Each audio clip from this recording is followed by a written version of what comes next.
आज हम एक ऐसे भारतीय क्रांतिकारी की कहानी पर बात करने वाले हैं जिनका नाम इतिहास की किताबों में उतना नहीं पढ़ाया जाता जितना उन्हें पढ़ाया जाना चाहिए था। एक ऐसा व्यक्ति जो विदेश में रहकर भी भारत की आज़ादी की लड़ाई को अंतर्राष्ट्रीय स्तर पर ले गया, जिनका नाम है चेम्पक रामन पिल्लई। लेकिन सवाल यह है कि आखिर क्यों इतने महत्वपूर्ण स्वतंत्रता सेनानी को आज भी बहुत कम लोग जानते हैं और उन्होंने ऐसा क्या किया था जो उन्हें भारत के शुरुआती वैश्विक क्रांतिकारियों में शामिल करना है। चलिए शुरू करते हैं। नमस्कार दोस्तों। शुरुआती जीवन एक असाधारण सोच की शुरुआत। चेम्पक रामन पिल्लई का जन्म 15 सितंबर 1891 को केरल के तिरुवनंतपुरम में हुआ था। उनका परिवार साधारण लेकिन शिक्षित था। बचपन से ही पिल्लई बहुत तेज दिमाग के और सवाल पूछने वाले बच्चे थे, लेकिन उनकी जिंदगी में सबसे बड़ा मोड़ तब आया जब उन्होंने बहुत कम उम्र में यूरोप जाने का फैसला किया। उस समय भारत ब्रिटिश शासन के अधीन था और विदेश जाना अपने आप में एक बहुत बड़ा कदम था। जर्मनी में जाकर उन्होंने इलेक्ट्रिकल इंजीनियरिंग और साइंस की पढ़ाई की, लेकिन उनकी असली पहचान एक इंजीनियर नहीं बल्कि एक क्रांतिकारी की बनी। यूरोप में क्रांति की शुरुआत। अब यहीं से कहानी दिलचस्प हो जाती है। जब भारत में स्वतंत्रता आंदोलन अभी शुरुआती चरण में था, तब चेम्पक रामन पिल्लई यूरोप में बैठकर भारत की आज़ादी की योजना बना रहे थे। वे सिर्फ विरोध नहीं कर रहे थे बल्कि एक अंतर्राष्ट्रीय स्तर का नेटवर्क बना रहे थे। उनका मानना था कि भारत की आज़ादी सिर्फ भारत में रहकर नहीं मिलेगी बल्कि इसे वैश्विक राजनीति का मुद्दा बनाना होगा। उन्होंने जर्मनी में रहते हुए भारतीय क्रांतिकारियों के साथ संपर्क बनाया और भारत की स्वतंत्रता के लिए समर्थन जुटाने की कोशिश की। भारत सरकार इन एग्जाइल की कल्पना। पिल्लई उन शुरुआती लोगों में से थे जिन्होंने यह सोचा कि अगर ब्रिटिश भारत पर शासन कर रहे हैं तो भारत को एक प्रवासी सरकार, गवर्नमेंट इन एग्जाइल बनानी चाहिए। हालांकि यह विचार उस समय पूरी तरह सफल नहीं हो पाया, लेकिन यह सोच आगे चलकर कई आंदोलनों की प्रेरणा बनी। उनका सपना था कि भारत के क्रांतिकारी विदेश में बैठकर एक संगठित राजनीतिक शक्ति बनाए जो ब्रिटेन पर अंतर्राष्ट्रीय दबाव डाल सके। जर्मनी और प्रथम विश्व युद्ध का समय। प्रथम विश्व युद्ध 1914 से 1918 के दौरान दुनिया की राजनीति तेजी से बदल रही थी। ब्रिटेन और जर्मनी एक दूसरे के खिलाफ थे। चेम्पक रामन पिल्लई ने इस स्थिति को एक अवसर की तरह देखा। उन्होंने जर्मनी में भारतीय स्वतंत्रता आंदोलन के लिए समर्थन जुटाने की कोशिश की। उनका उद्देश्य था कि ब्रिटेन के खिलाफ लड़ाई में जर्मनी भारतीय क्रांतिकारियों की मदद करे।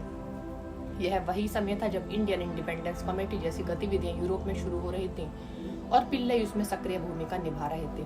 भारत की आज़ादी को वैश्विक मंच पर लाने की कोशिश। उस समय भारत की आज़ादी की लड़ाई मुख्य रूप से देश के अंदर चल रही थी। गांधी जी का अहिंसात्मक आंदोलन, क्रांतिकारियों की सशस्त्र क्रांति और कई स्थानीय आंदोलन। लेकिन पिल्लई की सोच अलग थी। वे चाहते थे कि भारत का मुद्दा यूरोप की राजनीति में उठे, ब्रिटेन को अंतर्राष्ट्रीय स्तर पर दबाव मिले और भारतीय क्रांतिकारी विदेशों में संगठित हो। यह सोच आज के डिप्लोमेटिक मूवमेंट और इंटरनेशनल लॉबिंग जैसे रणनीतियों से मिलती जुलती है। जनगण मन से जुड़ा विवाद। चेम्पक रामन पिल्लई को लेकर एक दिलचस्प और विवादित बात भी कही जाती है। कुछ इतिहासकारों के अनुसार उन्होंने भारत के राष्ट्रगान जनगण मन के जर्मन अनुवाद और अंतर्राष्ट्रीय प्रसार में भूमिका निभाई थी। हालांकि इस पर पूरी तरह एक राय नहीं है, लेकिन यह माना जाता है कि वे भारत की सांस्कृतिक पहचान को विदेशों में मजबूत करने के पक्षधर थे। इतनी बड़ी सोच होने के बावजूद पिल्लई को वह पहचान नहीं मिल पाई जो उन्हें मिलनी चाहिए थी। और विदेश में रहकर क्रांति चलाना आसान नहीं था। संसाधनों की कमी, राजनीतिक दबाव और लगातार निगरानी, इन सब के बीच वे अपने मिशन पर काम करते रहे। धीरे धीरे उनकी गतिविधियां कम होती गईं, लेकिन उनका विजन हमेशा आगे की पीढ़ियों को प्रभावित करता रहा।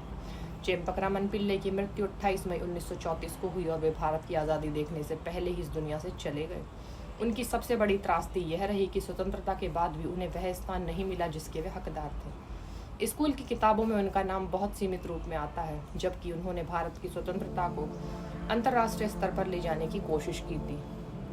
अब सवाल आता है कि उनका महत्व क्यों है। अब सबसे बड़ा सवाल, हमें चेम्पक रामन पिल्लई को क्यों याद करना चाहिए। इसके कुछ महत्वपूर्ण कारण हैं। वे शुरुआती वैश्विक स्वतंत्रता सेनानी थे। उन्होंने भारत की लड़ाई को सिर्फ देश तक सीमित नहीं रखा था। उन्होंने डायस्पोरा पॉलिटिक्स की सोच दी। विदेश में रहकर भी राजनीतिक आंदोलन कैसे चल सकता है, इसका उदाहरण उन्होंने दिया। उन्होंने रणनीतिक सोच दिखाई। वे सिर्फ भावनात्मक आंदोलन नहीं बल्कि राजनीतिक रणनीति की बात करते थे। उन्होंने भारत की छवि विदेश में मजबूत करने की कोशिश की। चेम्पक रामन पिल्लई की कहानी हमें यह सिखाती है कि इतिहास सिर्फ उन्हीं लोगों से नहीं बनता जो सबसे ज्यादा प्रसिद्ध होते हैं, बल्कि उनसे भी बनता है जो पर्दे के पीछे रहकर बड़े बदलावों की नींव रखते हैं। वे शायद आज बहुत प्रसिद्ध नहीं है, लेकिन उनका योगदान भारत की स्वतंत्रता आंदोलन के अंतर्राष्ट्रीय आयाम को समझने के लिए बेहद जरूरी है। अगर हम भारत के स्वतंत्रता संग्राम को सही तरीके से समझना चाहते हैं तो हमें ऐसे गुमनाम नायकों को भी याद करना होगा। धन्यवाद।